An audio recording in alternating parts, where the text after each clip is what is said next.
ॐ नमः सिद्धेभ्यः।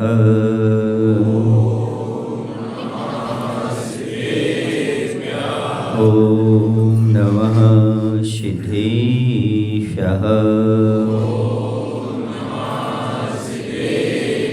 कौनमुक्कारम् अर्हन्तारं तैव सिद्धारम् आर्यवच्छायाणं लोयं ये सौसाहुणं तीन भुवन में सार वीतराग विज्ञानता शिव स्वरूप शिवकार नमः त्रियोग समारिके। बोले देवादिदेव श्री शांतिनाथ भगवान की जय। आचार्य गुरुदेव श्री विद्यासागर जी महाराज की जय। आचार्य समय सागर जी महाराज की जय।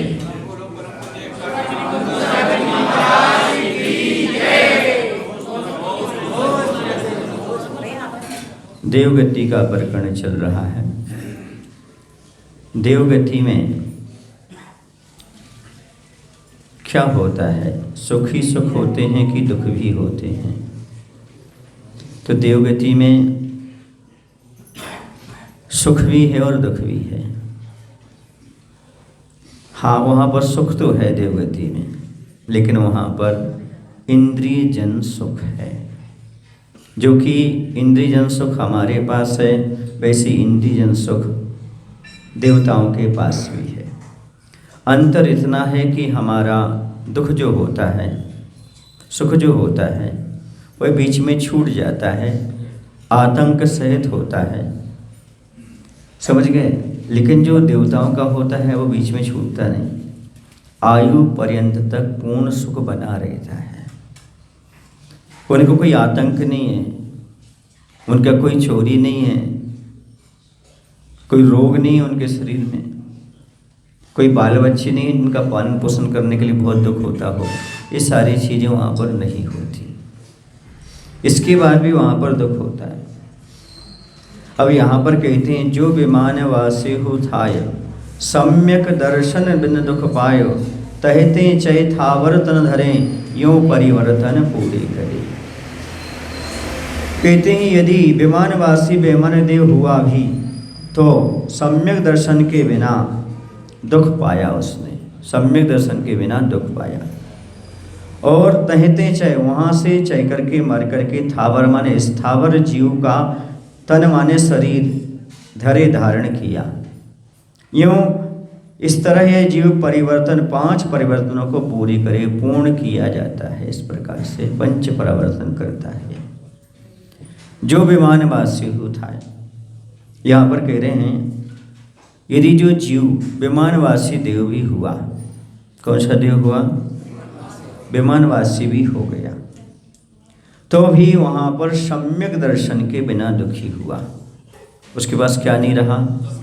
सम्यक दर्शन नहीं रहा। सम्यक दर्शन का अभाव होने के कारण उसके पास सुख नहीं रहा। वो दुख उठाया उसने, क्योंकि मिथ्या दृष्टि जीव नियम से दुखी होता है। ये नियम है, मिथ्यात्व में पड़ा हुआ जीव अपने आप को सुखी भले मान ले, लेकिन वह दुखी ही रहता है। और उसने वहाँ पर दुख पाए और वहाँ से मर करके फिर एक इंद्रिय आदि में धारण कर लिया। तो सबसे पहले हमें समझना होगा कि आखिरकार विमान एवं वैमानिक देव क्या हैं। विमान क्या चीज़ होती है और वैमानिक देव क्या होते हैं? तो जिनमें रहने वाले अपने आप को विशेष पुण्यशाली मानते हैं उन्हें विमान कहते हैं, क्योंकि पुण्य की वजह से ही उस विमानों में उत्पन्न होते हैं, वैमानिक देव बनते हैं। उन विमानों में रहने वाले देवों को कहते हैं वैमानिक। ठीक है ना? विमान किसे कहते हैं? जिनमें रहने वाले अपने आप को विशेष पुण्यशाली मानते उन्हें क्या कहते हैं? विमान कहते हैं। और उसमें रहने वाले देव कौन होते हैं? वैमानिक देव होते हैं। वैमानिक देव के 2 भेद होते हैं, एक कल्पोपन्न होता है, दूसरा कल्पातीत होता है। कल्पोपन्न क्यों कहते हैं? कल्प क्या चीज़ है? कल्प माने कल्पना। जहाँ पर 10 प्रकार की कल्पना हो, व्यवस्था हो, उसका नाम कल्पोपन्न कहलाता है। यानी वहाँ पर कोई ज़रूरत नहीं पड़ती इंद्र की, राजा की, कोषाध्यक्ष की, आदि आदि इनकी कोई जरूरत, फिर भी वहाँ पर एक व्यवस्था है। तो इंद्र सामान्य कार्य 10 प्रकार की कल्पनाएं जिनमें पाई जाती हैं वो कल्पोपन्न कहलाते हैं। स्वधर्म स्वर्ग से लेकर के 25 स्वर्ग तक ऐसी व्यवस्था होती है, माने पहले स्वर्ग से लेकर 16वें स्वर्ग तक जो होती है व्यवस्था, एक इनकी होती है कल्पोपन्न। यहाँ पर 10 प्रकार की कल्पनाएं की जाती हैं। कल्पातीत होती है, जहाँ पर इंद्र आदि की कल्पना नहीं है, सभी अहमेंद्र हैं, वह कल्पातीत है। अहम इंद्रा, मैं इंद्र हूँ, मैं इंद्र हूँ। कहाँ पर? 16वें स्वर्ग से ऊपर सर्वार सिद्धि तक। समझ गए? 9वें ग्रीवक हो गए, 9 अनुदेश हो गए और 5 अनुत्तर विमान हो गए। ये सब कौन कहलाएंगे? कल्पातीत कहलाएंगे। कल्प से ऊपर उठ गए वो। यहाँ 10 प्रकार की व्यवस्था नहीं, वहाँ पर सभी इंद्र हैं। कौन है? अहम इंद्र, अहमेंद्र, सभी अहमेंद्र हैं। इस प्रकार के वहाँ पर 9 ग्रीवक, 9 अनुदेश और 5 अनुत्तर विमान, इनकी कल्पातीत संज्ञा है। समझ गए? स्वर्ग कहाँ पर है? सुमेरु पर्वत की जो चूली है उसके एक बाल का अंतर रहता है, उसके ऊपर शुरू हो जाता है, वहाँ पर सबसे पहला आता ऋजु विमान आ जाता है। कौन सा विमान आ जाता है? ऋजु विमान। वहाँ पर यह ऊर्ध्वलोक प्रारंभ हो जाता है। स्वर्ग 16 हैं। कितने हैं? 16 स्वर्ग। कैसे 16 स्वर्ग हैं? कल्पवासियों के। किनके? कल्पवासियों के। तो ऐसे ऐसे हैं। सौधर्म ईशान, सानित कुमार माहिंद्र, ब्रह्म ब्रह्मोत्तर, ऐसे 8 दूनी कितने हो जाती है? 16 हो जाते हैं। समझ गए? इनकी ऐसी व्यवस्था यहाँ पर बनी रहती है। फिर उसके बाद ये 16 स्वर्ग हो गए। ये किनकी व्यवस्था है? कल्पवासियों। अब कल्पातीत, उसके ऊपर 9 ग्रीवक हैं, 3 3 3, अधो, मध्य और ऊर्ध्व, ऐसे 3 3 3, ऐसे कितने हो जाते हैं? 9 ग्रीवक हो जाते हैं। ठीक है ना? एक के ऊपर एक है। फिर उसके बाद आते हैं कौन से विमान? 9 अनुदिश विमान। 4 इस तरफ हैं, 1 2 3 4, 4 इस तरफ हैं, 1 2 3 4, बीच में 1, जैसे 5 हो जाते हैं। कैसे हो जाते हैं? 9 हो जाते हैं। 4 4 और 1, ऐसे 8 और 1 9 हो जाते हैं। ठीक है ना? उसके ऊपर फिर 2 इस तरफ हैं, 2 इस तरफ हैं, बीच में सर्वार सिद्धि है, ये 5 हो गए। समझ गए? उसके ऊपर फिर सिद्धशिला आदि, अष्टम पृथ्वी आदि की व्यवस्था है। तो स्वर्गों की व्यवस्था यहीं तक है, सर्वार सिद्धि तक। समझ गए हो? कैसी व्यवस्था है? सबसे पहले कितने स्वर्ग हैं? 16। कैसे कैसे हैं? 8 इस तरफ है और 8 इस तरफ है। ठीक है ना? उसके ऊपर ग्रीवक 3 3 3, अधो, मध्य और ऊर्ध्व। ठीक है ना? उसके बाद 9 अनुदिश, 4 इस तरफ 4 इस तरफ के बीच में। ठीक है ना? उसके ऊपर अनुत्तर विमान, 4 इस तरफ 4 इस तरफ एक बीच में। ठीक है ना? 2 इस तरफ 2 इस तरफ एक बीच में। ठीक है ना? इस प्रकार कितनी व्यवस्था हो गई? ये पूरी स्वर्ग की व्यवस्था हो गई ऊर्ध्वलोक की। ठीक है? तो इस प्रकार की वहाँ पर व्यवस्था रहती है। तो स्वधर्मा नामक सभा के साचर्य से स्वधर्म स्वर्ग, वहाँ पर एक स्वधर्मा सभा होती है, उसके नाम से स्वधर्म स्वर्ग कहलाता है। शेष इंद्रों के नाम भी साहचर्य के स्वर्गों के उपयुक्त नाम है। जैसे जैसे उनकी सभा है वैसे वैसे उनके स्वर्गों के नाम हो गए। ऊर्ध्वलोक मेरु तल से सिद्धलोक पर्यंत कहाँ तक है? हाँ, मेरु तल से लेकर के अपन भी उसी में आ जाते हैं, अपन अलग से नहीं है तो मध्य लोक, लेकिन अपन उसी में आ जाते हैं। जिसका प्रमाण 7 राजू है। कितना है? 7 नीचे और 7 ऊपर, जिसमें अपनी भी गिनती आ जाएगी, क्योंकि 14 राजू मात्र कुल क्या है? पूरा लोक है। इतना प्रमाण यहाँ पर बताया गया। समझ गए ना? अपन कितने हैं? 1,40,000 जन्म मात्र। कितने में हैं?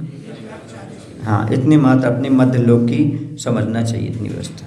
मेरु की चूलिका से, जो मेरु है ना, उसकी चूलिका से उत्तम भोगों मनुष्य के एक बाल की मोटाई प्रमाण ऊपर से स्वर्ग का प्रारंभ हो जाता है। समझ गए? मेरु तल से 1.5 राजू में सौधर्म ईशान, इसके ऊपर 1.5 राजू में सानत कुमार माहिंद, इसके ऊपर ऊपर अर्ध अर्ध राजू के प्रमाण से क्रम से अन्य 6 युगल अवस्थित हैं। इस प्रकार 6 राजू में 16 स्वर्ग स्थित हो गए। 16 स्वर्गों के ऊपर 1 राजू में 9 ग्रीवक, 9 अनुदिश और 5 अनुत्तर विमानों का अवस्थान है। स्वर्गों की संख्या 16 है। 16 स्वर्गों में आदि के 4 स्वर्गों एवं अंत के 4 स्वर्गों में से प्रत्येक में एक एक इंद्र है, तथा मध्य के 8 स्वर्गों में 2-2 स्वर्ग अर्थात एक युगल के बीच एक इंद्र है। अतः इंद्रों की संख्या 16 ना होकर के 12 है। ठीक है, इस प्रकार की व्यवस्था यहाँ पर रहती है। अब यहाँ पर कह रहे हैं उन देवताओं के साथ क्या होता है, कैसा होता है। तो जो विमानवासी देव होते हैं, वैमानिक देव तो बन गए वो, ठीक है ना, लेकिन वहाँ पर भी सम्यक दर्शन का अभाव बना रहा। किसका अभाव बना रहा? सम्यक दर्शन का। कोई नियम नहीं है कि देवताओं के सम्यक दर्शन हो।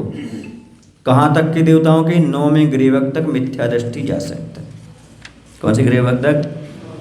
शावक की अपेक्षा नहीं, शावक 16वें तक, लेकिन मुनि महाराज कहाँ तक जा सकते हैं? 16वें, वो 9वें ग्रीवक तक जा सकते हैं मिथ्यात्व के साथ। 16वें से ऊपर श्रावक नहीं जा सकता, चाहे अणुवृत्ति हो, चाहे प्रतिमाधारी हो, चाहे इलक क्षुल्लक भी क्यों ना हो, वो 16वें से ऊपर नहीं जा सकते। लेकिन मुनि महाराज वो तो सब जगह जा सकते हैं, मोक्ष भी जा सकते हैं, लेकिन मिथ्यात्व के साथ कह रहा हूँ, मिथ्यात्व के साथ भी कहाँ तक पहुँच जाते हैं? 9वें ग्रीवक। एक किसकी महिमा है? ये चारित्र की महिमा है। भले सम्यक दर्शन नहीं, लेकिन बाहर से चारित्र का उन्होंने अच्छे से नियम लेकर के शुद्धचर्या का पालन किया है, तो उनको इस प्रकार के 9वें ग्रह तक पहुंच जाते हैं। समझ गए? ये व्यवस्था स्वर्गों की होती है। तो देवों की उत्पत्ति का स्वरूप क्या है, कैसे उत्पन्न होते हैं, क्या चीज़ें होती हैं उनमें, और देवों के शरीर आदि की क्या व्यवस्था होती है, इसके बारे में थोड़ी सी अपन चर्चा कर लेते हैं। आखिरकार कौन से जीव जो होते हैं वह देव बन सकते हैं, और देव बन करके कहाँ कहाँ कैसे कैसे उत्पन्न होते हैं। तो देवायु के बनने के अपन परिणाम समझते हैं। देवायु कौन बांधता है, कैसे परिणाम से देवायु बनती है। सम, दम, यम और नियम आदि से युक्त मन, वचन और काय को वश में रखने वाले, धर्मवत परिणाम वाले तथा जो आरंभ आदि से रहित होते हैं, वे साधु इंद्र आदि की आयु अथवा 5 अनंतरों में ले जाने वाली महारथिक देवों की आयु को बांधते हैं। महान रिद्धिधारी देव होते हैं कौन? जो मुनि महाराज होते हैं, अच्छी जैसे निर्दोषचर्या आदि का पालन करते हैं, वो मुनिराज विशेष इंद्र बनते हैं।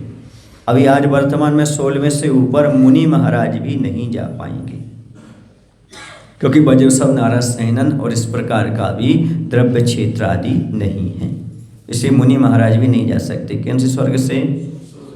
16वें स्वर्ग से ऊपर मुनि महाराज का भी गमन नहीं होगा अभी वर्तमान पंचम काल में, भरत क्षेत्र में आपके यहाँ से। ठीक है, अब इसके बाद ये 5 अनंतर विमानों तक ले जाते हैं। सम्यक ज्ञान और सम्यक तप से युक्त, माधवादि गुणों से युक्त, 3 गारों और 3 सलनों से रहित, ईर्ष्या, मात्सर्य भाव, भय और लोभ के वशीभूत होकर बर्तन नहीं करने वाले, सुख दुख और मित्र शत्रु में समता भाव रखने वाले, शरीर से निरपेक्ष, अत्यंत वैराग भाव से युक्त, राग आदि दोषों से रहित, मूल एवं उत्तर गुणों का प्रमाद रहित पालन करने वाले, श्रमण महारिद्धि धारक देवों की आयु को प्राप्त होते हैं। उत्तम, मध्यम, जघन्य पात्रों को चारों प्रकार का दान देने वाले, लज्जा और मर्यादा रूप मध्यम भावों से युक्त जीव मध्यम रिद्धि धारक देवों की आयु को बांधते हैं। जो लोग उत्तम, मध्यम, जघन्य पात्रों को दान देते हैं, आप लोग मान लो शावकों को भी दान दो, वृत्तियों को दान दो, मुनिराज आदि सबको दान दो। इसे दान देने वाले लज्जा और मर्यादा रूप मध्यम भावों से युक्त जीव मध्यम रिद्धि धारक देवों की आयु को बांधते हैं, वो भी रिद्धि संपन्न देव होते हैं।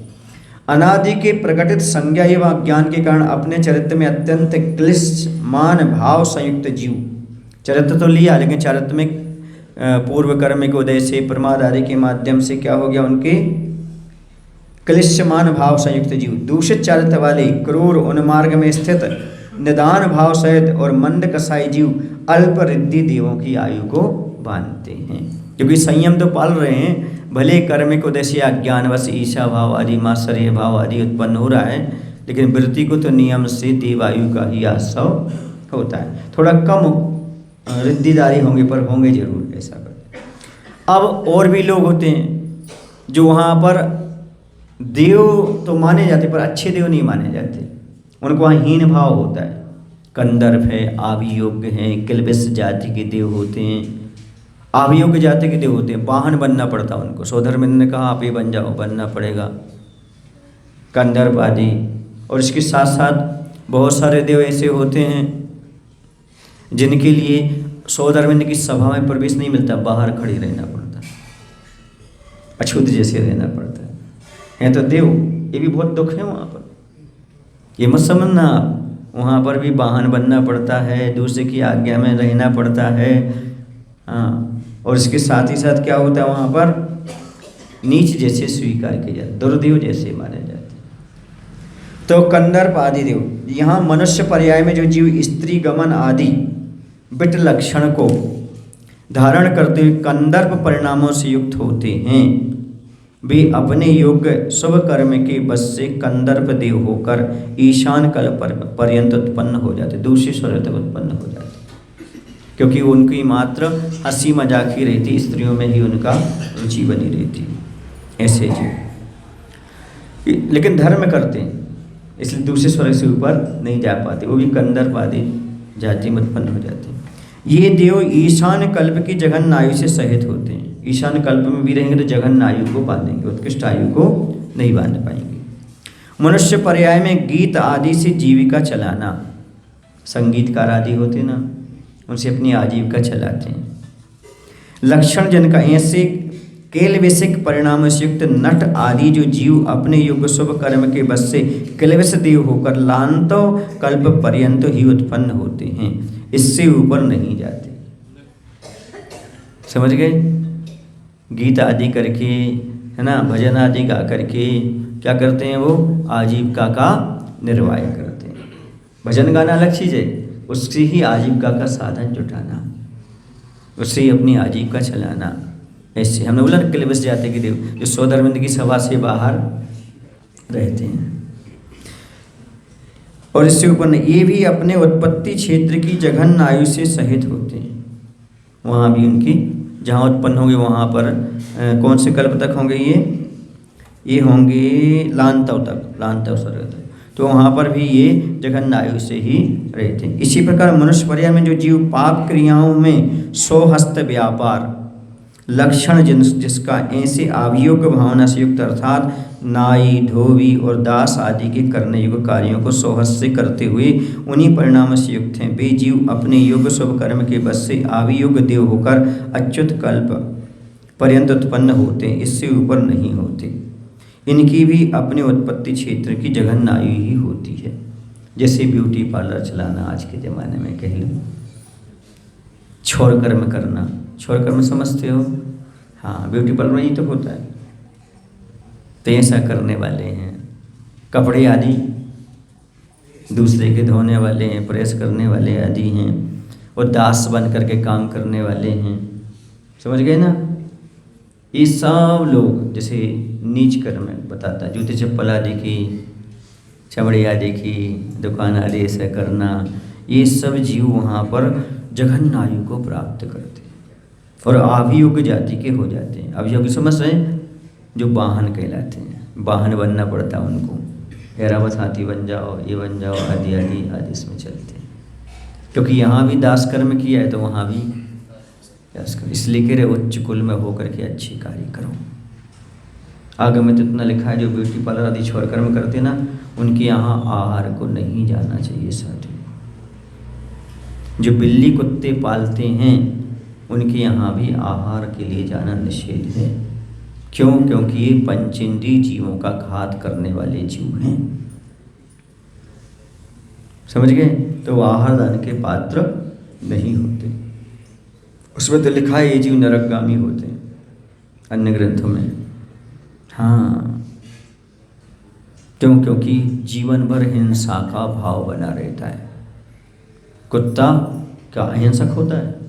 बिल्ली क्या अहिंसक होती है? नहीं होती। इनको पालोगे तो उनके अंदर जितने क्रूर परिणाम रहेंगे, उन पशुओं के अंदर, पक्षियों के अंदर, वो सब पाप का बंध आपको लगेगा, क्योंकि आप उनका संरक्षण कर रहे हो। समझ आ गया ना? ये सारे की सारी क्रियाएं आपके द्वारा हो रही हैं, ये मान करके आप चलो। अनुमोदना तो चल रही ना, इसलिए इन चीज़ों से बचना चाहिए।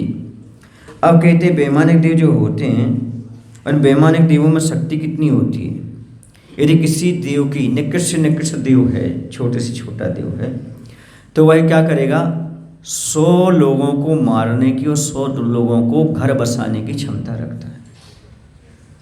त्रैलोक्योपनिषद ग्रंथ में आया, उसको इतनी क्षमता है। पर वो करेगा कब आपका उपकार या आपका, जब आपका पुण्य का और पाप का उदय होगा, वरना नहीं कर पाएगा। आपका भला कब करेगा, जब आपका पुण्य का उदय होगा। आपका बुरा कब कहेगा, जब, इससे अच्छा पुण्य पाप पर भरोसा रखो ना, देवताओं के पीछे क्यों बैठे हो। ये तो शक्ति बताई कि उनके अंदर इतनी शक्ति होती है।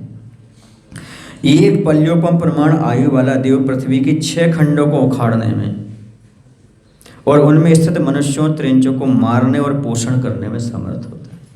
उनकी शक्ति बताई जा रही, मारते कभी नहीं है, उन्हें कभी ऐसा हुआ है, इतनी क्षमता उनके पास होती, सामर्थ्य होती है। कितने 6 खंडों को उखाड़ने, मारने के लिए और इतने जीवों के पोषण करने की भी क्षमता है।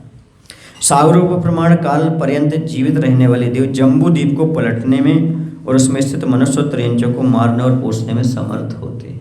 इतनी उनके पास सामर्थ्य होती है, क्षमता होती है, ऐसा मान करके चलना चाहिए। ठीक है ना।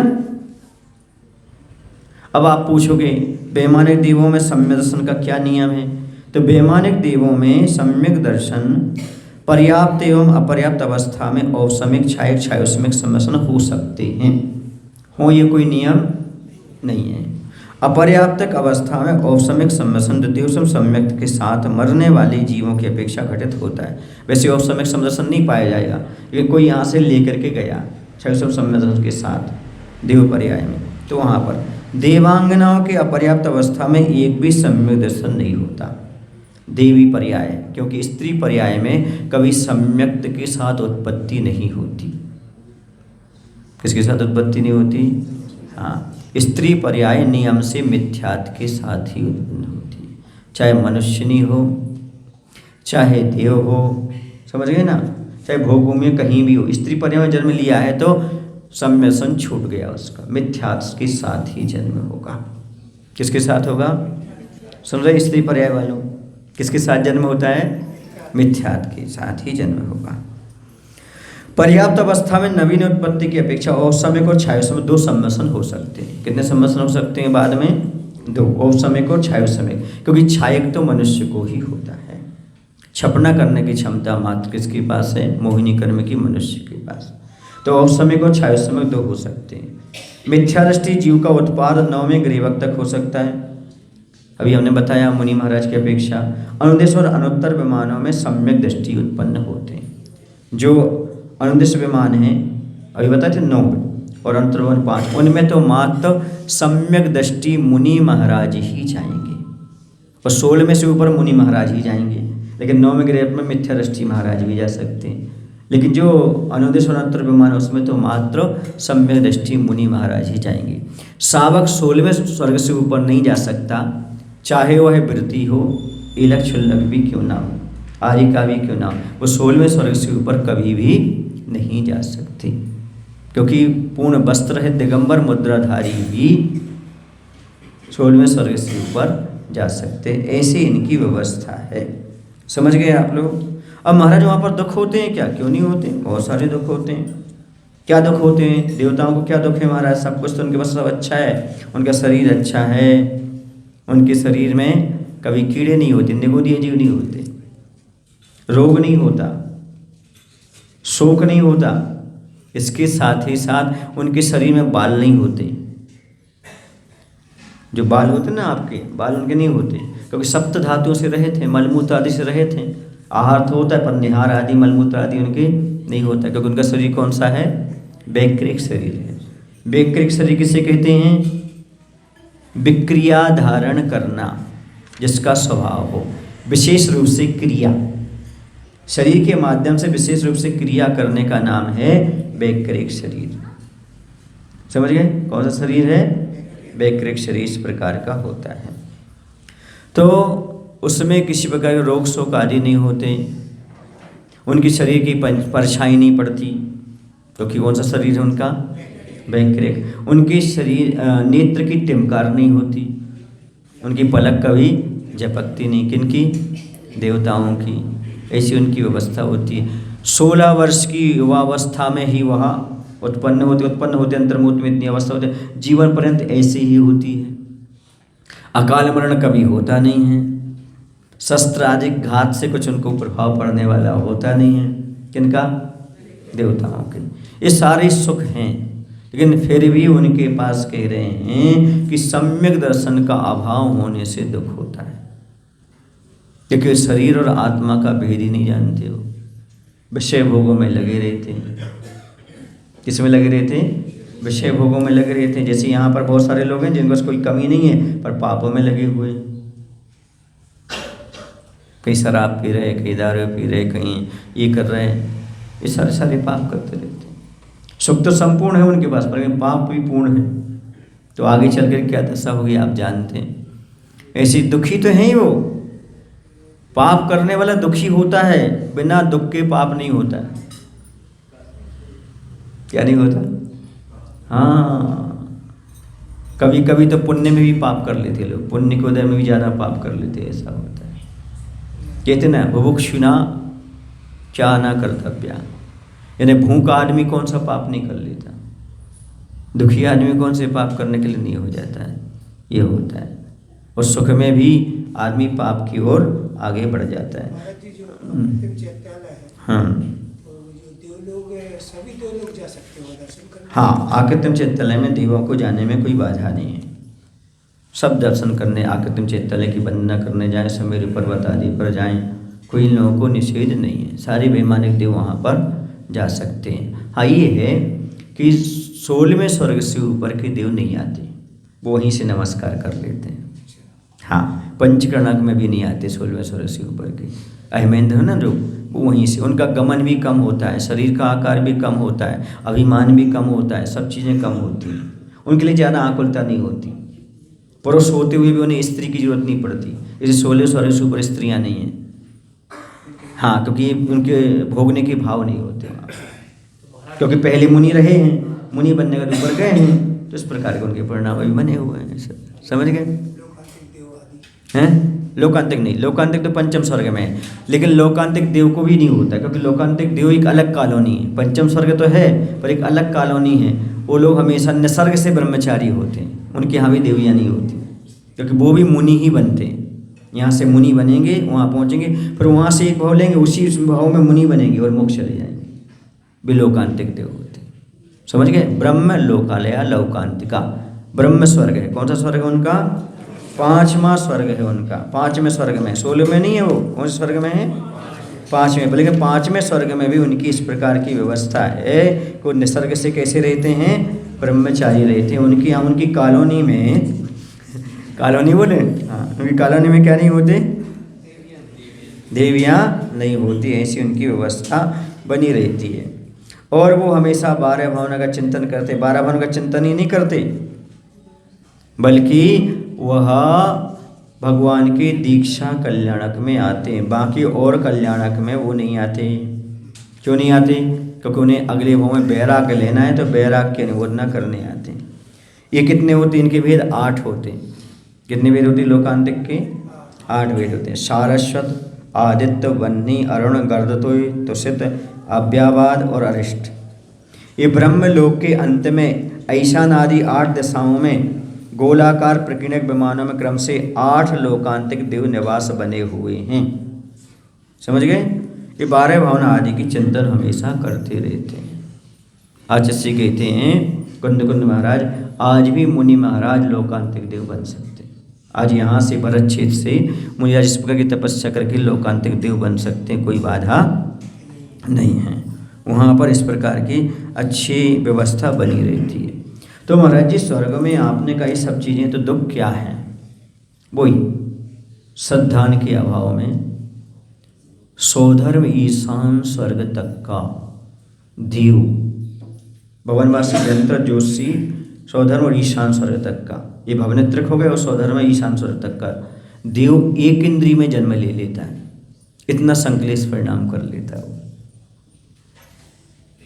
समझ रहे हैं? सौधर्म इंद्र नहीं कह रहा हूँ, सौधर्म स्वर्ग में रहने वाले और देव होते हैं। वो तो एक भव अवतारी होता है सौधर्म इंद्र। तो उसमें जो सौधर्म और ईशान कल्प में जितने और देव रहते हैं, वहाँ तक के क्या बन सकते हो? मिथ्या दृष्टि एक इंद्री तक में जन्म ले सकते। सोचो, एक इंद्री कभी देव नहीं बन सकता। एक इंद्री से 4 इंद्री तक का कभी देव आयु का आश्रय नहीं कर सकते। एक इंद्री से लेकर के 4 इंद्री। हाँ, असंगी पंचेंद्री भुवनवासी और बेंतर में जन्म ले लेता है, ऐसा आया।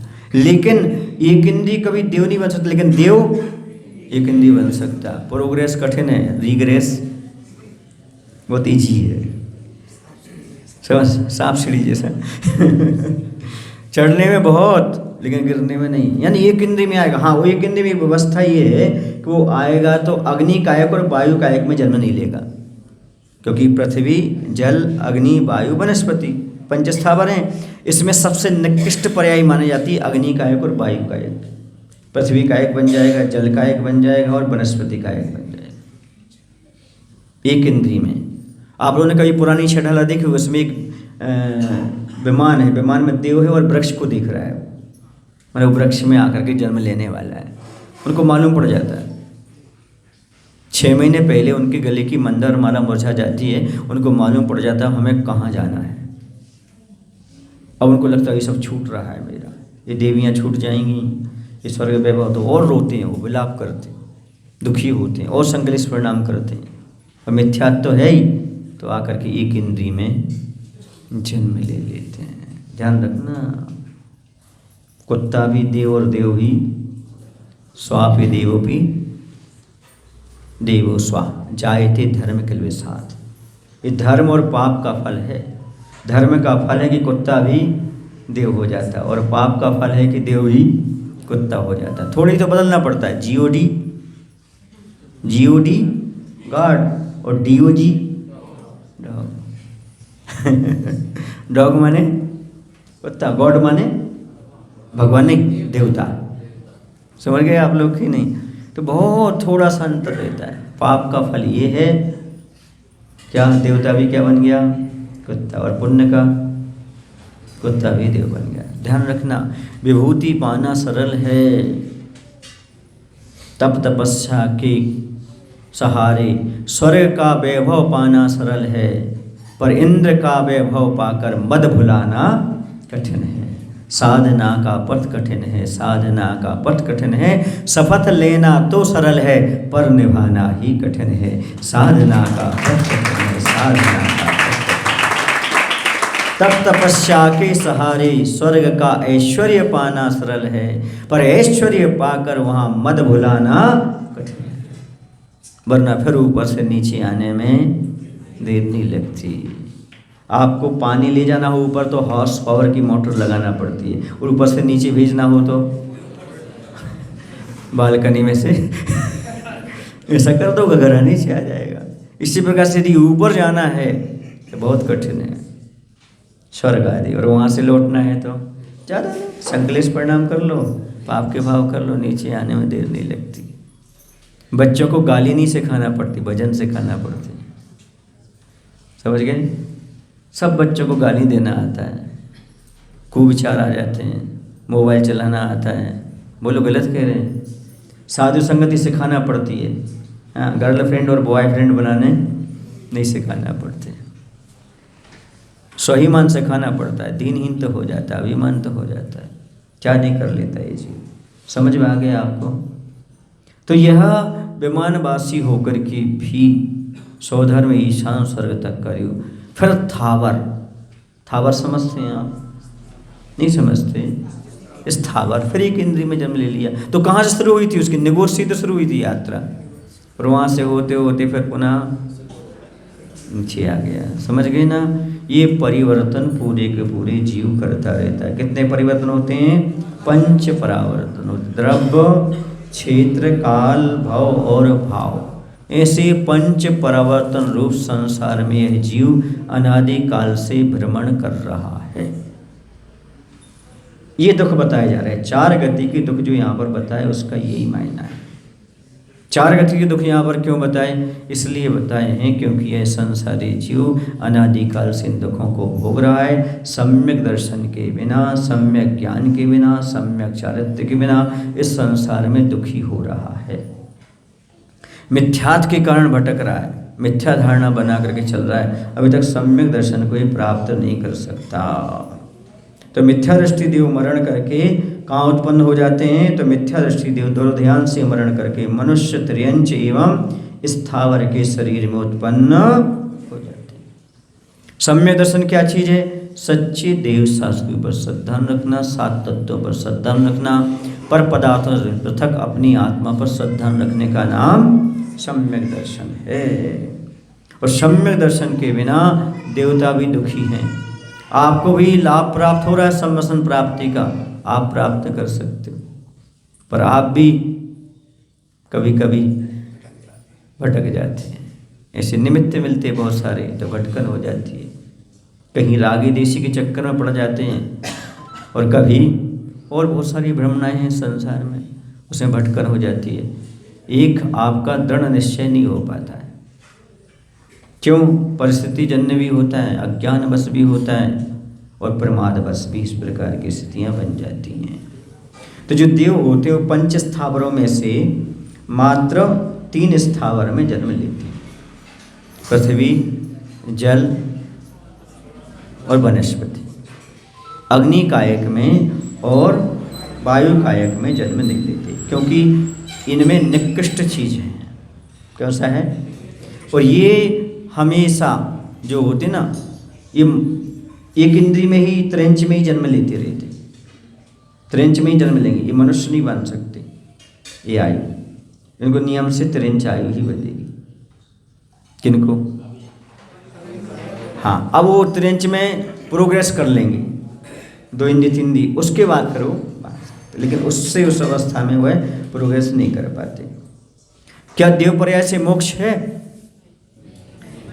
क्यों? पास में ही तो आ गया, वो कितना वचन नहीं है देव के पास, क्योंकि हाँ संयम नहीं है। फिर उनको नीचे आना पड़ेगा, मनुष्य बनना पड़ेगा, मनुष्य बन करके फिर मुनि बन करके संयम धारण करके फिर मोक्ष जाना होगा। उसके पहले वहाँ से, क्योंकि वहाँ पर सम्यक दर्शन हो सकता है, सम्यक ज्ञान हो सकता है, लेकिन सम्यक चारित्र, इसे सम्यक चारित्र के बिना मुक्ति नहीं होती। इन तीनों की यूनिटी चाहिए। किन तीनों की? सम्यसन, सम्यक ज्ञान और सम्यक चारित्र, तभी मुक्ति का लाभ प्राप्त होगा। इस संसारी प्राणी इस प्रकार का द्रव्य क्षेत्र काल भाव परिवर्तन करता रहता है। द्रव्य परिवर्तन क्या है?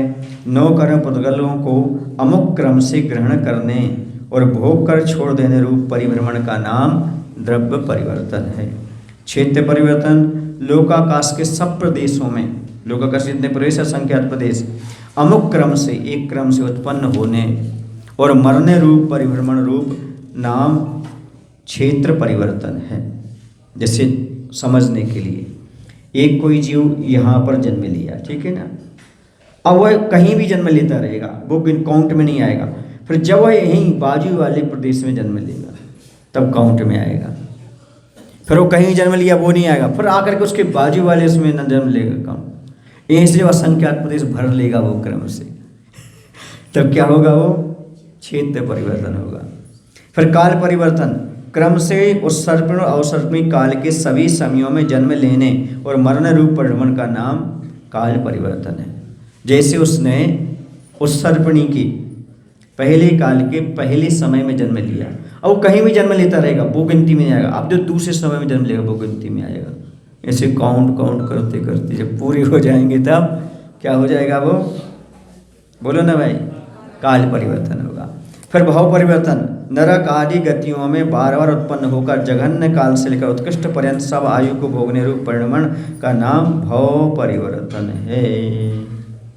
जैसे किसी ने सबसे जघन्य आयु प्राप्त की, कितनी? 10,000 वर्ष, है ना, और वह मरण कर गया। अब वो और किसी जन्म में, मतलब 100 आयु वाली आ गई, वो गिनती नहीं आएगी।